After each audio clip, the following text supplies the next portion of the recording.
అశ్వ సంవత్సరంలో కైలాస యాత్ర Sri Gayatri tours and travels 8977349696. Iran యుద్ధంలో మృతుల సంఖ్య అంతకంతకు పెరుగుతోంది. ఇప్పటివరకు దాదాపు 800 మంది ఇరాన్ పౌరులు మృతి చెందినట్లుగా తెలుస్తోంది. పేర్లతో సహా వివరాలు ప్రకటించారు ఇరాన్ రెడ్ క్రీసెంట్ సంస్థ. ఇరాన్లోని స్కూల్ బిల్డింగ్పై కూడా అమెరికా, ఇజ్రాయెల్ వైమానిక దాడుల్లో 165 మంది విద్యార్థినులతో పాటు 15 మంది టీచర్లు కూడా మృతి చెందారు.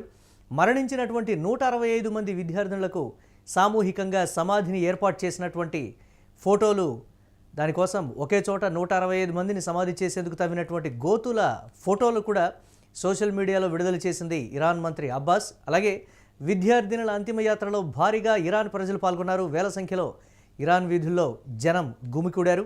కన్నీటి వీడ్కోలు పలికారు కుటుంబ సభ్యులు, సన్నిహితులు.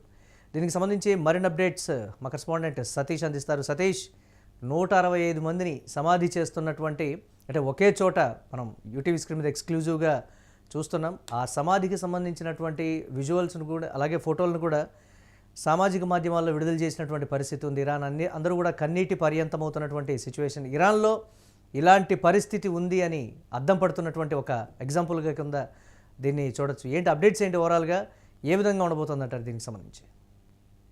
ముఖ్యంగా ఇరాన్ మరియు అమెరికా, ఇజ్రాయెల్ దళాల మధ్య జరుగుతున్నటువంటి ఈ యుద్ధంలో అత్యంత విషాదకరమైనటువంటి ఈ ఘటన అని చెప్పుకోవచ్చు. దాదాపు మొత్తం కూడా ఇరాన్ కి సంబంధించినటువంటి వాళ్ళు ఏదైతే 800 పైన కూడా, ఇంకా అంటే 800తో పాటు ఇంకా చాలా పెరిగే అవకాశం ఉందంటూ తెలుస్తా ఉంది. ఇప్పటికే ఇరానియన్ రెడ్ సీక్రెట్ సొసైటీకి సంబంధించినటువంటి ఏదైతే ఈ వ్యవస్థ ఉందో, సో అది ముఖ్యంగా కొన్ని అది సంచలన నిజాలు, దాంతో పాటుగా కొన్ని విషాదకరమైనటువంటి నిజాలను కూడా బయటపెట్టింది. ముఖ్యంగా ఒక పాఠశాల పైన జరిగిన దాడి మొత్తం కూడా దక్షిణ ఇరాన్ లోని హర్మజ్గన్ ప్రావిన్స్ లో ఉన్న మినాబ్ ఏదైతే నగరం ఉందో, ఆ మినాబ్ నగరంలో హజారే తాయిబా స్కూల్ ఏదైతే ఉందో, ఆ స్కూల్ కు సంబంధించినటువంటి ఆ పాఠశాలపై ఒక్కసారిగా దాడి జరగడం, మొత్తం కూడా ఆ భవనం పైన పెద్ద ఎత్తున మిసైల్స్ తో మొత్తం కూడా దాడి జరగడం. సో దాదాపు దాంట్లో 165 మంది విద్యార్థులతో పాటు టీచర్లు, అక్కడ ఉన్నటువంటి సిబ్బంది, సో ఈ 165 మందే కాక దాంతో పాటు మరో 96 మందికి కూడా గాయాలైనాయి అని తెలుస్తుంది. సో ఇది ముఖ్యంగా ఈ దాడి జరిగిన తర్వాత పెద్ద ఎత్తున మొత్తం కూడా వాళ్ళందరినీ ఒకే చోట, ఇదంతా కూడా వాళ్ళ సమాధులకు సంబంధించి ఒకే దగ్గర మొత్తం గోతులు తీయడం కావచ్చు.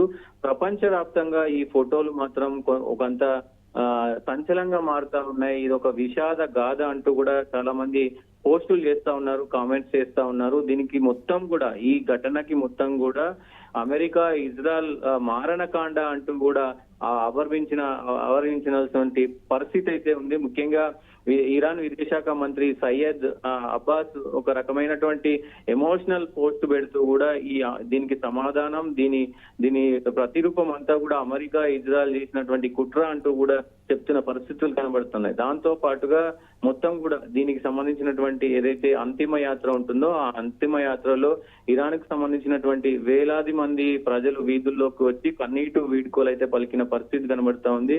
ఇజ్రాయెల్, అమెరికాకు సంబంధించి వ్యతిరేక నినాదాలు కూడా మారుమోగుతా ఉన్నాయి. ముఖ్యంగా ఇదొక విషాద ఘటన అని చెప్పుకోవచ్చు. ఎందుకంటే అందరూ కూడా ఒకటే దగ్గర 165 మంది ఏదైతే మరణాలకు సంబంధించి ఒకే దగ్గర గోతి తీయడం, సో వాళ్ళు చిన్న పిల్లలు, సో వాళ్ళందరినీ కూడా ఒకే దగ్గర సామూహికంగా పూడ్చిపెట్టడం కూడా దేశంలోనే అత్యంత ఇదైనటువంటి పరిస్థితి కనబడతా ఉంది. మొత్తం ప్రపంచ వ్యాప్తంగా కూడా ఈ ఘటన ప్రతి ఒక్క మనిషిని కూడా కలిసివేస్తున్న పరిస్థితులు అయితే కనబడుతున్నాయి మురళి. ముఖ్యంగా దీనికి సంబంధించి అంతర్జాతీయంగా కూడా యునెస్కో ఏదైతే ఇది ఉందో, ఆ యునెస్కో అంతర్జాతీయ కమిటీ ఉంది. దానికి సంబంధించి కూడా అంతర్జాతీయ మానవతా చట్టాలను ఉల్లంఘించారంటూ కూడా మరి యునెస్కో చెప్తా ఉంది. సో మరి దీనిపైన ఎలాంటి చర్యలు తీసుకోబోతున్నారు? నిజంగా అమెరికా, ఇజ్రాయెల్ చేస్తున్నటువంటి దాడిలో ఇలాంటి ఘటనలు జరగడం సర్వసాధారణమైపోయింది. ఇప్పటికే పెద్ద ఎత్తున ఇప్పటికీ కూడా ఇంకా యుద్ధం నడుస్తుంది, ఇంకా కూడా మరి మరణాలు పెరిగే అవకాశం ఉంది అంటూ కూడా సంస్థలైతే, ఇన్వెస్టిగేషన్ సంస్థలు చెప్తున్న పరిస్థితులు కనబడుతూ ఉన్నాయి. ఇప్పటికైతే ఇంకా ఉధృతంగా కూడా ఈ యుద్ధం జరిగే అవకాశం ఉంది అంటూ కూడా తెలుస్తున్న పరిస్థితులు కనబడుతున్నాయి. Right, thanks for update Satish. పేలుతున్నటువంటి బాంబులు, కూలుతున్నటువంటి భవనాలను ఇప్పటివరకు మనం చూసాం, కానీ రాలిపోయినటువంటి జీవితాలు 165 మంది ఒకే చోట సమాధి చేయబడుతున్నారు అని అంటే పరిస్థితి ఏ విధంగా ఉందో కూడా అర్థం చేసుకోవచ్చు. ఇరాన్ మంత్రి విడుదల చేసినటువంటి ఈ ఫోటో అంటే 165 మందికి సంబంధించినటువంటి సమాధుల్ని మేము ఒక్కచోటే ఏర్పాటు చేస్తున్నామంటే అసలు అక్కడ అంటే బయటకు వచ్చినటువంటి అంశాలు ఇవి, బయటకు రానటువంటివి ఇంకా ఇరాన్ వ్యాప్తంగా ఎన్ని ఉన్నాయి. అందరూ కూడా బయటకు వచ్చి వారు నిరసన వ్యక్తం చేయడం కానీ లేకపోతే 165 మందిని అక్కడ సమాధి చేస్తున్న ప్రాంతాల దగ్గరికి వేలాదిగా కూడా ఇరాన్ ప్రజలందరూ ఒక్కటై వచ్చినటువంటి పరిస్థితి ఉంది. స్కూల్ని టార్గెట్ చేయాల్సినటువంటి అవసరం ఏముంది? అనుకోకుండా జరిగినటువంటి పరిణామం కాదు, కావాలనే చేసినటువంటి దాని కింద కూడా చూస్తున్నారు. ఇరాన్ భావి పౌరులుగా కూడా వారిని చెప్తూ ఉన్నారు. ఎంతో భవిష్యత్తు ఉన్నటువంటి విద్యార్థినుల మీద బాంబులు వేసి చంపేంత క్రూరత్వం ఏమిటి అనేది కూడా వారు ప్రధానంగా చెప్తున్నటువంటి పరిస్థితి. యూటీవీ స్క్రీన్ మీద ఎక్స్క్లూజివ్గా ఆ ఫోటో, అలాగే ఇరాన్ ప్రజలందరూ కూడా రోడ్ల మీదకు వచ్చి ఈ పరిస్థితికి సంబంధించి నిరసన వ్యక్తం చేస్తున్నటువంటి సిచ్యువేషన్. ఇరాన్ మంత్రి చెప్తోంది ఒక్కటే, దీనికి అంతకంటే ఎక్కువగా కూడా మూల్యం చెల్లించుకుంటారు, అది ఎప్పుడు ఎక్కడ ఎలా అనేది మీరే చూస్తారు అనేటువంటి ఒక మాట చెప్పారు అని అంటే దాదాపుగా పసిపిల్లలు అంటే 165 మంది విద్యార్థినులు, అలాగే దానికి సంబంధించి 15 మంది టీచర్లు కూడా ఉన్నారు అంటే విద్యను బోధించేటువంటి టీచర్లను కూడా వారు చంపేశారు అని అంటే బాంబు వేసేటప్పుడు మీరు పర్టికులర్గా టార్గెట్ చేసి ఏం చేసి బాంబు ప్రయోగించేటప్పుడు అది స్కూల్ అన్న విషయం మీకు తెలియదా? ఎంతో ఇంటెలిజెన్స్ వ్యవస్థ మీకు అక్కడ ఉంది కదా, ఇజ్రాయెల్కి ఈ మాత్రం అర్థం కాలేదా అనేటువంటి మాట.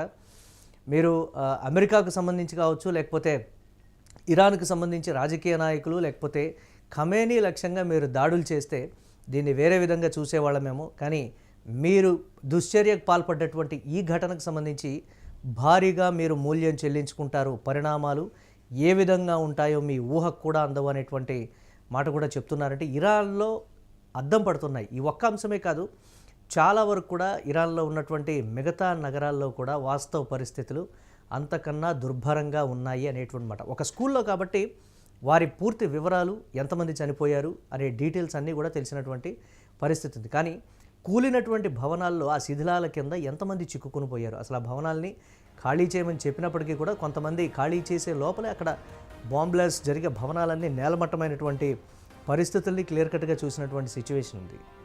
మరికొన్ని రోజులైతే తప్ప ఇలాంటి అంశాలు ఇంకెన్ని అఫీషియల్గానే 787 మరణాలు సంభవించాయని అక్కడి ప్రభుత్వం ప్రకటించింది అని అంటే అనఫీషియల్గా ఇంకా ఎంతమంది ఉండుంటారు? ఇతర దేశాల నుంచి వలస వచ్చినటువంటి వాళ్ళు కావచ్చు, లేకపోతే దీనికి సంబంధించి అక్కడ చిన్న చిన్న పనులు చేసుకునేటువంటి వారు కావచ్చు, స్థానికులు, లేకపోతే పెద్ద బిల్డింగ్లో ఉండేటువంటి వృద్ధులు కానీ వీరంతా కూడా బయటకు రాలేనటువంటి పరిస్థితులు. అటువంటి వారిని కూడా లక్ష్యంగా చేసుకొని ఇరాన్ మీద బాంబుల వర్షం కురిపించినటువంటి సిచ్యువేషన్ హృదయ విదారకమైనటువంటి అంశంగా కూడా సోషల్ మీడియాలో ఇప్పుడు ఈ ఫోటో ట్రెండ్ అవుతున్నటువంటి పరిస్థితి ఉంది. ఎంతో భవిష్యత్తు ఉన్నటువంటి విద్యార్థినులు వారెందుకు చనిపోవాలి అనేది కూడా అక్కడ ప్రధాన ప్రశ్నగా ఉంది. దీని అంతటికీ భారీ మూల్యం అయితే మీరు చెల్లించుకోక తప్పదు అనేటువంటి మాట అయితే అక్కడి ఇరాన్ నేతలు చెప్తున్నారు.